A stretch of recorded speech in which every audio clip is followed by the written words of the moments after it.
अध्याय 5 अम्ल, क्षारक और लवण। इसमें उदासीनीकरण की अभिक्रिया को आज हम पढ़ेंगे। उदासीनीकरण क्या है? किसी अम्ल आसुत जल एक उदासीन है, क्योंकि ना तो इसका कोई स्वाद होता है, ना ये खट्टा होता है, ना क्षार होता है, इसका कोई स्वाद नहीं है, इसलिए ये उदासीन है।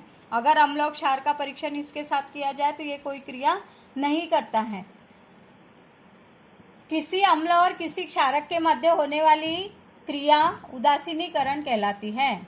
इस अभिक्रिया में ऊष्मा निर्मुक्त होती है और साथ साथ लवण और जल बनते हैं, और यह लवण अम्लीय, क्षारीय अथवा उदासीन प्रकृति के हो सकते हैं।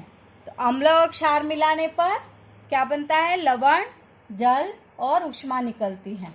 उदासीनीकरण क्या है? किसी अम्ल और किसी क्षार के मध्य होने वाली अभिक्रिया को उदासीनीकरण कहते हैं। अम्ल HCl, हाइड्रोक्लोरिक अम्ल। हम एक अम्ल लेते हैं अभिक्रिया करने के लिए, HCl, हाइड्रोक्लोरिक अम्ल। क्षार लेते हैं NaOH, सोडियम हाइड्रोक्साइड।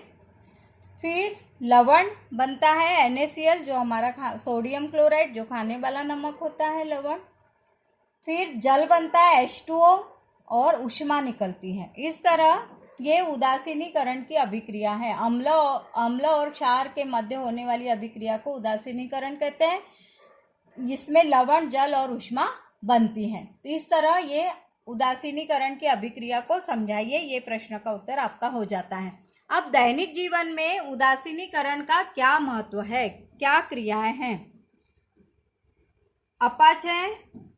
जब हम अधिक भोजन ले लेते हैं तो हमारे आमाशय में हाइड्रोक्लोरिक अम्ल का निर्माण होता है, जो भोजन को पचाने में हमारा मदद करता है।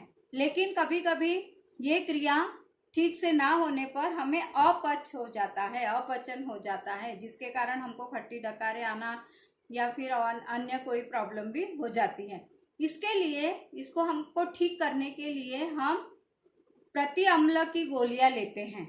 इसको ठीक करने के लिए हमको खट्टी डकार आ रही थी, मतलब हमारे शरीर में हाइड्रोक्लोरिक अम्ल की ज़्यादा मात्रा हो गई है, और इसको ठीक करने के लिए हम मैग्नीशियम हाइड्रोक्साइड लेते हैं या फिर इनो लेते हैं। इनो में क्षार होता है, जिसके सेवन के बाद अम्ल और क्षार मिलने पर क्या बन जाते हैं? लवण बनता है, और ये उदासीनीकरण की क्रिया हो जाती है। ना अम्ल होता है, ना क्षार होता है, और इस तरह हमारे पेट में जो अधिक अम्ल बन गया था वह ठीक हो जाता है। तो ये अपाचन में हमारे दैनिक जीवन में अम्ल और क्षार मिलकर उदासीनीकरण की क्रिया हो जाती है, और जिसके कारण हमारा अपच ठीक हो जाता है। फिर है चींटी का डंक। चींटी के काटने पर हमें खुजली होने लगती है, बहुत तेज खुजली होती है, सूजन भी आ जाती है। चींटी के डंक में फार्मिक अम्ल होता है, जिसके कारण हमारे शरीर में खुजली होना प्रारंभ हो जाती है। और इसको ठीक करने के लिए फार्मिक अम्ल है, और अम्ल को अगर उदासीन करना है तो हमें किसका प्रयोग करना पड़ेगा? क्षार का प्रयोग करना पड़ेगा। तो हम इसके ऊपर खाने का सोडा या कपड़े धोने का सोडा थोड़ा गीला कर हम जोर से रगड़ देते हैं, तो यह उदासीन हो जाता है और लवण बनकर ऊर्जा निर्मुक्त होती है, और इस तरह हमारी खुजली ठीक हो जाती है। या तो फिर हम इसके ऊपर केलेमाइन का विलयन भी लगा सकते हैं। फिर मृदा उपचार के लिए हम उदासीनीकरण का प्रयोग करते हैं। हम देखते हैं कि हमारे मृदा में बहुत अधिक रासायनिक उर्वरकों का प्रयोग हो रहा है। हमारे उत्पादन को बढ़ाने के लिए हम रासायनिक उर्वरक डालते हैं, जिसके कारण हमारी भूमि में बहुत अधिक अम्ल की मात्रा या क्षार की मात्रा बढ़ जाती है। ऐसे में हमारे पौधे या फसल ठीक से बड़े नहीं हो पाते हैं, वो बहुत अच्छी नहीं हो पाती है, और इसलिए हमको भूमि को भी उदासीनीकरण क्रिया के द्वारा हम इसको ठीक करते हैं। तो हम इसकी अम्लीय और क्षारीय को ठीक करने के लिए जब बहुत अधिक अम्ल हो जाता है तो हम बिना बुझा हुआ चूना, कैल्शियम ऑक्साइड डालते हैं, तो भूमि की अम्लीयता ठीक हो जाती है। और अगर क्षारीयता बढ़ जाए तो हम बुझा हुआ चूना, कैल्शियम हाइड्रोक्साइड डालते हैं, तो इसकी क्षारीयता ठीक हो जाती है, और इस तरह हमारी मृदा फिर से उपजाऊ बन जाती है।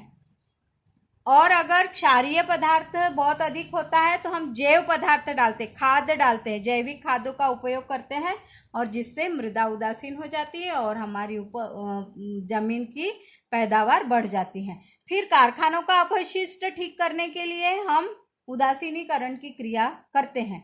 हम देखते हैं कि कारखानों से निकलने वाला अम्लीय जो पदार्थ होता है बहुत अधिक होता है, वहां से निकलने वाले अपशिष्ट पदार्थ में अम्लीय पदार्थ बहुत अधिक आ जाता है। फिर इसको हम ऐसे ही जलाशयों या नदियों में नहीं बहा सकते हैं, अतः इसको हम उदासीन करते हैं। हम इसमें कुछ क्षारीय पदार्थ मिलाते हैं और जिससे ये जल उदासीन हो जाता है और फिर इसे नदियों में बहाया जाता है। इस तरह अगर हम इसको डायरेक्ट नदियों में छोड़ देंगे तो जलाशयों में या नदियों में रहने वाले जलीय जीवों को भारी नुकसान पहुंच सकता है, इसलिए इसको उदासीन करना बहुत आवश्यक है। ऐसे हमने दैनिक जीवन में उपयोग होने वाले अभिक्रियाओं को, उदासीन अभिक्रियाओं को देखा और ये बहुत महत्वपूर्ण प्रश्न है और आप इसको कॉपी में जरूर लिखिएगा।